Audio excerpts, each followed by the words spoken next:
Hello everyone, welcome to समर्पण online classes. मैं संदीप आप सभी छात्रों का स्वागत करता हूं जीएस की इस बेहतरीन क्लास में। वीडियो के पहले मैं बताना चाहता हूं कि यदि आपने अभी तक हमारे टेलीग्राम चैनल पे ज्वाइन नहीं किया है तो ज्वाइन हो जाइए। वहां पे आपको प्रत्येक क्लास की पीडीएफ मिलती जाएगी। डेली क्लास चल रही है, डेली 4 क्लासेस होती हैं। मॉर्निंग में 6 o'clock आप पाएंगे करंट अफेयर समसामयिकी। दोपहर में 1 बजे आपको मिलेगा सामान्य ज्ञान की क्लास और शाम को 6 बजे मैथ और 7 बजे रीजनिंग की क्लास शाम में।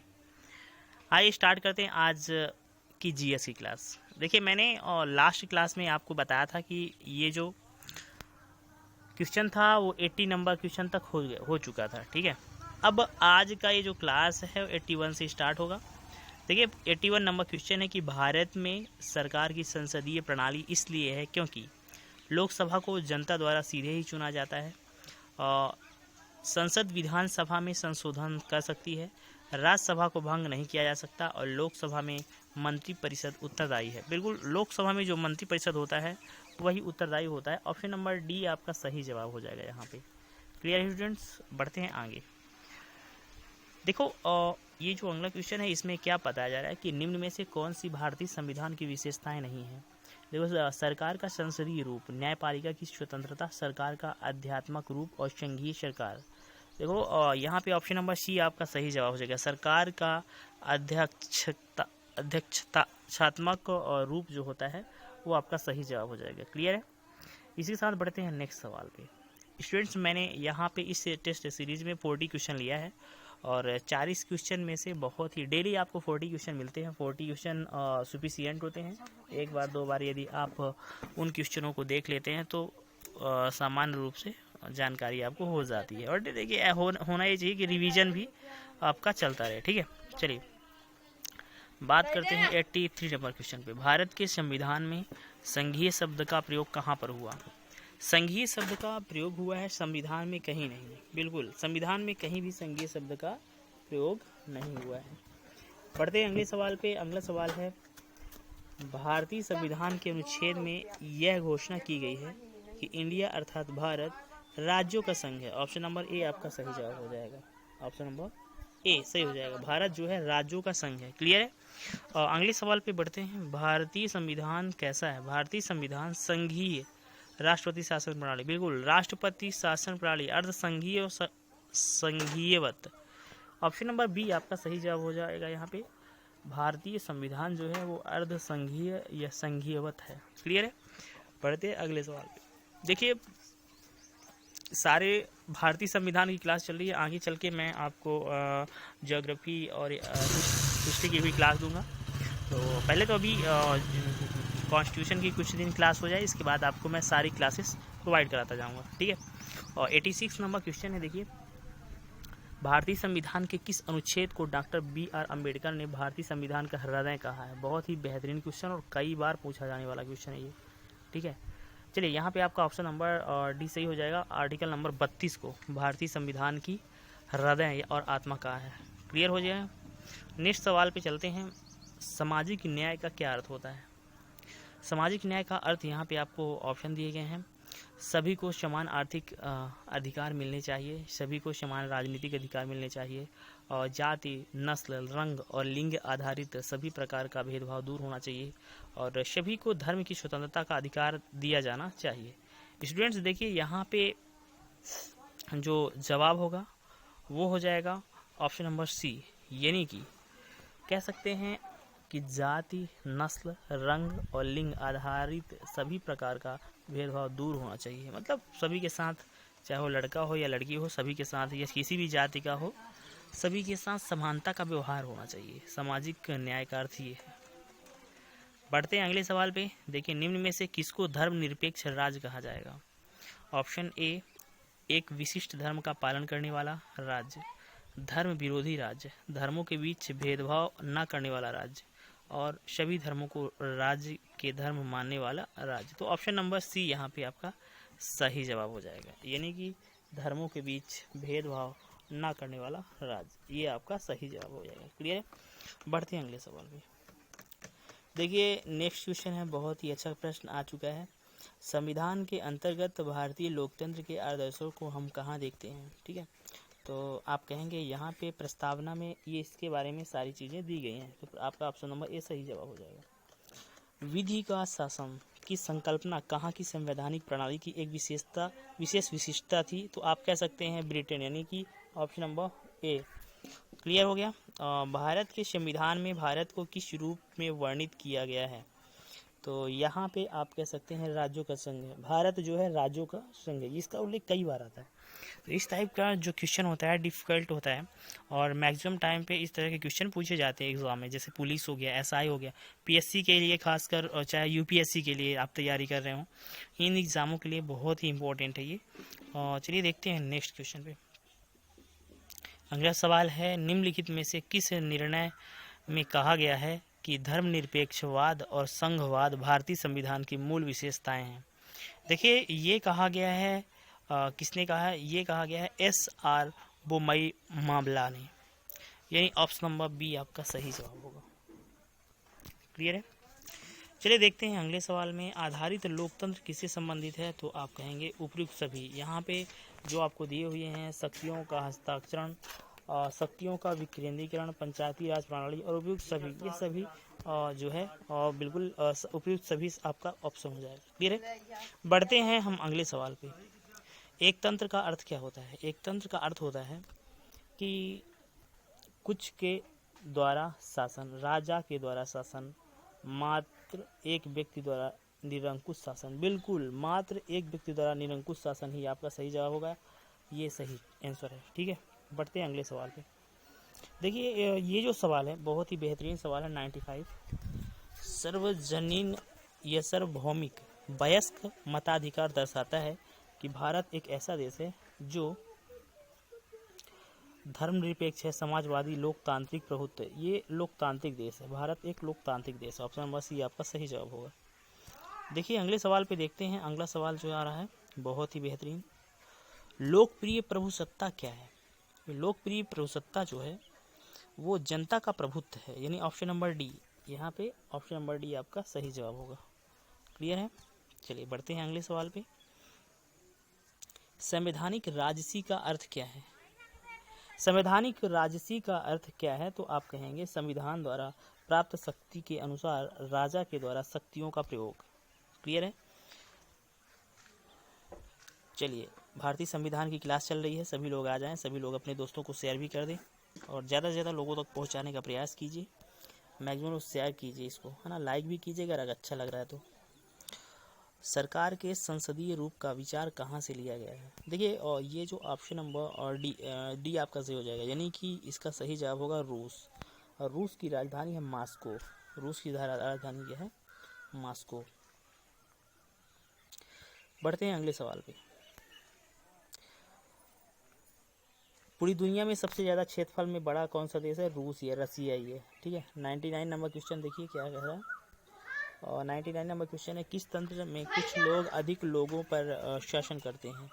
तो आप कहेंगे कि आंसर नंबर डी आपका सही जवाब हो जाएगा, यानी आप कह सकते हैं यहाँ पे अल्प तंत्र। क्लियर है। चलिए बढ़ते हैं अगले सवाल पे। अगला सवाल है और नेक्स्ट सवाल, उस देश का नाम बताएं जिसमें संशोधन के लिए प्रक्रियाओं की संवैधानिक सुविधाओं को भारत से उधार लिया गया था। तो आप कह सकते हैं ऑप्शन नंबर सी आपका सही जवाब हो जाएगा, दक्षिण अफ्रीका। दक्षिण अफ्रीका जो है अभी आपको पता ही है, दक्षिण अफ्रीका के जो हैं राष्ट्रपति अभी पिछली बार जो है ना 26 जनवरी हुई थी, उस दिन प्रमुख रूप से साउथ अफ्रीका के जो हैं प्रमुख थे वो भारत में आए हुए थे। क्लियर है। आगे देखते हैं नेक्स्ट सवाल पे। अगले सवाल पे देखिए, अगला सवाल 101 नंबर। अगला 101 नंबर क्वेश्चन है कि लोकतांत्रिक संस्थाओं के विकास के लिए कौन सा कारक आवश्यक है? तो आप कह सकते हैं ऑप्शन नंबर बी, यानी व्यक्तिगत अधिकारों के प्रति सम्मान। व्यक्तिगत अधिकारों के प्रति सम्मान आपका सही जवाब होगा। देखिए अगले सवाल पे। अगला सवाल है, कौन से संविधान से राजनीति विषयक निदेशक तत्व तो अपनाया गया? तो यहाँ पे आप कह सकते हैं कि आयरिश संविधान से राजनीति विषयक निदेशक तत्व तो अपनाए गए हैं और आयरिश संविधान। क्लियर है। बढ़ते हैं अगले सवाल पे। तो यह क्वेश्चन बहुत ही खास है और ये जीके का क्वेश्चन बहुत ही इंपॉर्टेंट। निम्न में से किस देश से भारतीय संविधान ने लिखित संविधान के रूप को प्राप्त किया?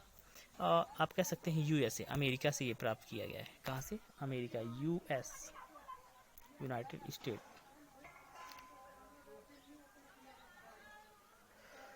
104 नंबर क्वेश्चन है कि भारत में संविधान की उद्देशिका में धर्मनिरपेक्षता शब्द कौन से संविधान द्वारा जोड़ा गया? कई बार ये क्वेश्चन आया है। 42वां संविधान संशोधन 1976 में ये हुआ था। 42वां संविधान संशोधन तभी जो है उद्देशिका में धर्मनिरपेक्ष शब्द को संविधान में जोड़ा गया था। 105 नंबर क्वेश्चन है, प्रस्तावना की कौन सी विशेषता में कहा गया है कि किसी भी सह नागरिक के साथ गौण व्यवहार नहीं करना चाहिए? न्याय, अधिकार। यहाँ पे आपका सही जवाब हो जाएगा भाईचारा, यानी कि ऑप्शन नंबर डी, भाईचारा आपका सही जवाब होगा। क्लियर है? आगे बढ़ते हैं अगले सवाल पे 106 नंबर में।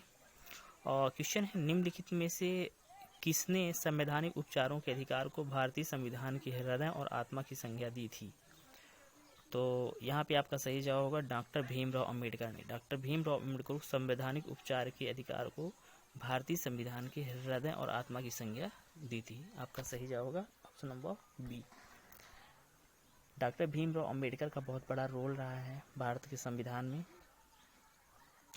भारतीय संविधान की उद्देशिका में बंधुता शब्द का तात्पर्य किससे है? बंधुता शब्द का तात्पर्य है भाईचारे से। किसे है? भाईचारे से। ऑप्शन नंबर डी आपका सही जवाब है। देखिए क्वेश्चन है, भारत के संविधान के ऊपर सबसे अधिक प्रभाव निम्न में से किसका माना जाता है? यूएसए का संविधान, सोवियत रूप का संविधान, ब्रिटिश संविधान, भारत सरकार अधिनियम 1935। तो आप कह सकते हैं भारत सरकार अधिनियम 1935, ऑप्शन नंबर डी। सबसे ज़्यादा जो अधिक प्रभाव है वो भारत सरकार अधिनियम का है। निम्नलिखित में से कौन सा एक भारतीय संविधान की एक मुख्य विशेषता नहीं है? तो यहाँ पे आप कह सकते हैं कि जो अल्पतंत्र है, अल्पतंत्र भारतीय संविधान की एक मुख्य विशेषता नहीं है। ऑप्शन नंबर डी आपका सही जवाब होगा। आगे से चलते हैं नेक्स्ट सवाल में, बढ़ते हैं अगले सवाल में। देखिए यहाँ पे पूछा जा रहा है, इनमें से कौन भारत को एक सेकुलर राज्य के रूप में वर्णित करता है? आप कहेंगे ऑप्शन नंबर बी, यानी कि प्रस्तावना। तो प्रस्तावना है वही भारत को एक सेक्युलर राज्य के रूप में वर्णित करता है।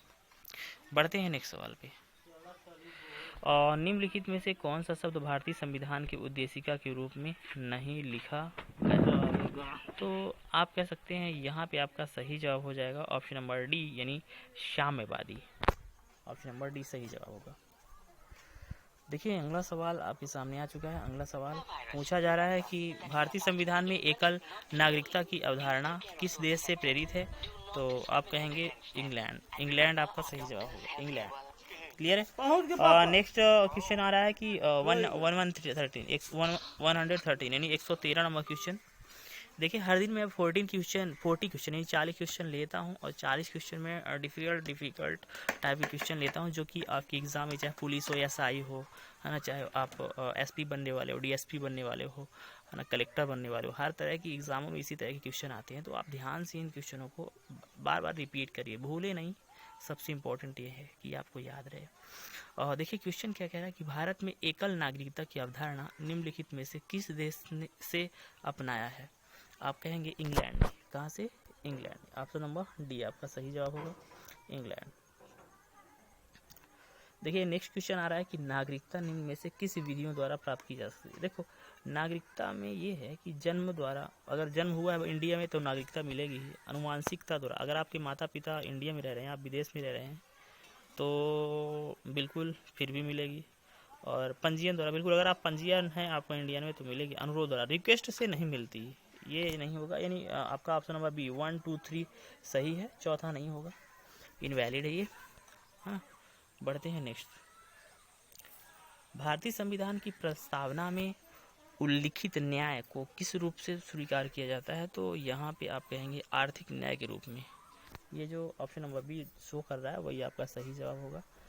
नेक्स्ट चलते हैं अगले सवाल पे। देखो फटाफट मैं 15 मिनट में 40 क्वेश्चन करवाता हूँ, जिससे आप कम टाइम में ज़्यादा स्टडी कर पाओ।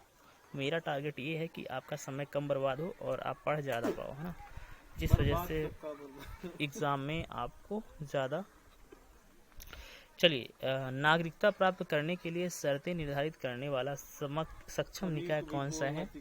तो ये इसका सही जवाब हो जाएगा संसद। संसद जो होता है, संसद जो है शर्तें निर्धारित करने वाला सक्षम निर्धारक। कोई व्यक्ति भारतीय नागरिक नहीं होता यदि वह विदेश के 5 वर्ष अधिक रहा हो, यानी स्वेच्छा से दूसरे देश में नागरिकता ग्रहण। बिल्कुल, किसी भी व्यक्ति को भारतीय नागरिक कब नहीं होता? यदि वह स्वेच्छा से दूसरे देश की नागरिकता ग्रहण कर चुका है। अपनी इच्छा से यदि दूसरे देश की नागरिकता ग्रहण कर चुका है तो वह अपने इंडिया की, मतलब क्या है कि भारत में सिर्फ अगर इंडिया की नागरिकता, इंडिया का परिचय पत्र बना है तो दूसरे देश का वो नहीं बनवा सकता, जब तक वो इंडिया की नागरिकता यानी परिचय पत्र निरस्त ना कर दिया जाए। क्योंकि अगर दूसरे देश का बनाएगा तो उसे इंडिया की जो नागरिकता है उसे निरस्त करनी पड़ेगी। इसके चलते अगर सरकार कहती है कि निरस्त करने के कुछ उपाय, बिल्कुल, अगर आप देशद्रोही के प्रति जैसे कुछ चीज़ें होती हैं जो इंडिया के खुफिया एजेंसीज हैं, उनके मैसेज अगर दूसरी कंट्रीज को देते हैं, या कुछ जो है इंडिया के जो राष्ट्रीय ध्वज का सम्मान नहीं करते हैं, कुछ ऐसी चीज़ें हैं जो मतलब निगेटिविटी फैलाती हैं, ठीक है, तो इनसे आपकी जो है, जो कि भारतीय संविधान के खिलाफ है, ऐसा काम करेंगे तो आपकी नागरिकता छीन ली जाएगी। आप इंडिया के होते हुए भी नहीं रह जाओगे इंडिया के। चलो बढ़ते हैं अगले सवाल पे। 118 नंबर क्वेश्चन, बहुत ही गजब का क्वेश्चन। भारतीय संविधान में निम्नलिखित में से किस अनुच्छेद द्वारा अस्पृश्यता समाप्त की गई थी? आप कहेंगे ऑप्शन नंबर सी, यानी अनुच्छेद 17। अनुच्छेद 17 में अस्पृश्यता, अछूत का अंत हुआ था, ठीक है, क्लियर है। नेक्स्ट क्वेश्चन है 119, 119 नंबर क्वेश्चन है। दोहरी नागरिकता निम्न में से किसकी विशेषता है? दोहरी नागरिकता संघीय सरकार की विशेषता है, याद रखिएगा, संघीय सरकार की विशेषता है। दोहरी नागरिकता संघीय सरकार की विशेषता है। देखिए आज के टेस्ट का लास्ट प्रश्न है 120 नंबर क्वेश्चन। मौलिक अधिकारों को लागू करने के लिए निम्नोक्त में से किसी न्यायालय द्वारा क्या जारी किया जा सकता है? तो यहाँ कहेंगे रीट जारी किया जा सकता है, यानी ऑप्शन नंबर सी सही हो जाएगा, रीट जारी करेगा। देखो, मौलिक अधिकारों को लागू करने के लिए निम्नोक्त में किसी न्यायालय द्वारा क्या जारी किया जा सकता है? आपका सही जवाब होगा रीट, यानी कि समादेश। समादेश जब जारी करेगा इसके बाद ही जो है मौलिक अधिकार लागू होंगे, ठीक है। ये रहे आज के 40 क्वेश्चन और इसे समाप्त करते हैं। Thank for watching this video. मिलेंगे नई क्लास में।